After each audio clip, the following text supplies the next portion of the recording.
75% ಭಾಗ ರೈತರನ್ನ ಕೈಬಿಟ್ಟು ಭೂಮಿ ಕೃಷಿ ಭೂಮಿ ಹೋಗೈತಂತಲ್ವಾ ಇದು? ಇಂಥ ಕೆಲಸ ಮಾಡಲಿಕ್ಕೆ ನೀವು ಮುಖ್ಯಮಂತ್ರಿ ಆಗಿದ್ದೀರಾ?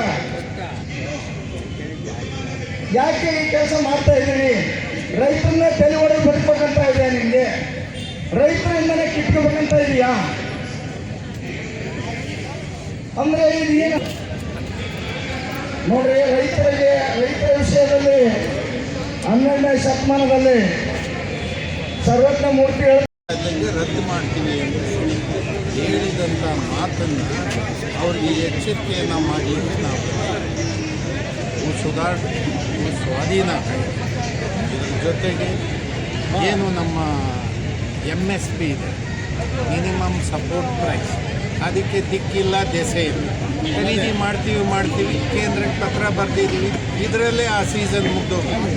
ಹಾಗಾಗಿ ಇದಕ್ಕೆ ಆವರ್ತ ನಿಧಿ ಒಂದು 10,000 ಕೋಟಿ ಇಟ್ಟರೆ ವರ್ಷದಲ್ಲಿ ಯಾವ ಬೆಳೆ ಬರ್ತದೆ ಆ ಎಲ್ಲ ಬೆಳೆಗಳನ್ನು ಖರೀದಿ ಮಾಡಿ ಕೈ ಅಗ್ಲು ಬದಲು ಮಾಡಿಕೊಂಡು ಅದನ್ನು ರಿವಾಲ್ವಿಂಗ್ ಆಗೋ ರೀತಿಯಲ್ಲಿ ಕೆಲಸ ಮಾಡಬೇಕು.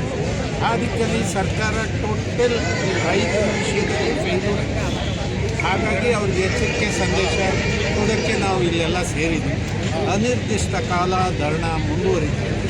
ಹಾಗಾಗಿ ಈ ವಿಷಯ ಸರ್ಕಾರ ಪದೇ ಪದೇ ಸುಳ್ಳು ಹೇಳೋದಕ್ಕಿಂತ ನಿಮ್ಮ ನಿಜವಾದ ವಾಸ್ತವ ಸತ್ಯನ ಹೇಳ್ಬಿಡಿ. ನಿಮ್ಮ ಕೈಗೆ ಯೋಗ್ಯತೆ ಇದೆಯೋ ರದ್ದು ಮಾಡೋಕ್ಕೆ ಆಗಲ್ವೋ ಆ ಕಾರಣಕ್ಕೆ ಧರಣ ಸತ್ಯಾಗ್ರಹವನ್ನು ಮಾಡಿದ್ದೀವಿ. ಅಧಿಕಾರಿಗಳಲ್ಲ ಜವಾಬ್ದಾರಿ, ಸರ್ಕಾರದ ಪ್ರತಿನಿಧಿಗಳ ಜವಾಬ್ದಾರಿ.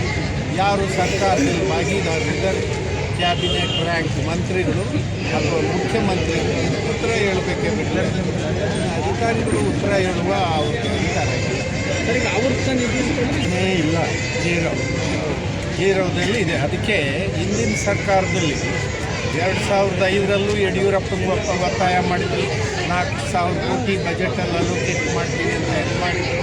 ಆಮೇಲೆ ಸಿದ್ದರಾಮಯ್ಯ ಲಾಸ್ಟ್ ಟೈಮ್ ಬಂದಾಗಲೂ ನಾವು ಒತ್ತಾಯ ಮಾಡಿದ್ವಿ, 5,000 ಕೋಟಿ ಅಲೋಕೇಶನ್ ಮಾಡಿದ್ದೀವಿ.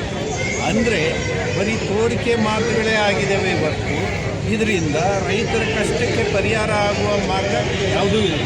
ಅದಕ್ಕೆ ಟೋಟಲ್ ಒಂದು 10,000 ಕೋಟಿ ಅದಕ್ಕೊಂದು ಎಂಟು ಮಾಡಿ ಇದೇ ಕಾರ್ಯಕ್ರಮಕ್ಕೆ ಸೀಮಿತ ಅಂತ ಅದನ್ನು ಅಲಾಟ್ ಮಾಡಿಬಿಟ್ರೆ ರೈತರ ಕಷ್ಟಕ್ಕೆ ಒಂದು ರಾಗಿ ಬರುತ್ತೆ, ಅದರಿಂದ ಜೋಳ ಬರ್ತದೆ, ಅದರಿಂದ ಹೆಸರು ಬರುತ್ತೆ, ಉದ್ದು ಬರುತ್ತೆ, ತೊಗರಿ ಬರುತ್ತೆ, ಇಲ್ಲಿ ಎಲ್ಲ ಬೆಳೆಗಳಿಗೂ ಅದು ಆವರ್ತ ಆಗುತ್ತೆ. ಅಂದರೆ ರಿವಾಲ್ವ್ ಆಗ್ತಾ ಇರುತ್ತೆ.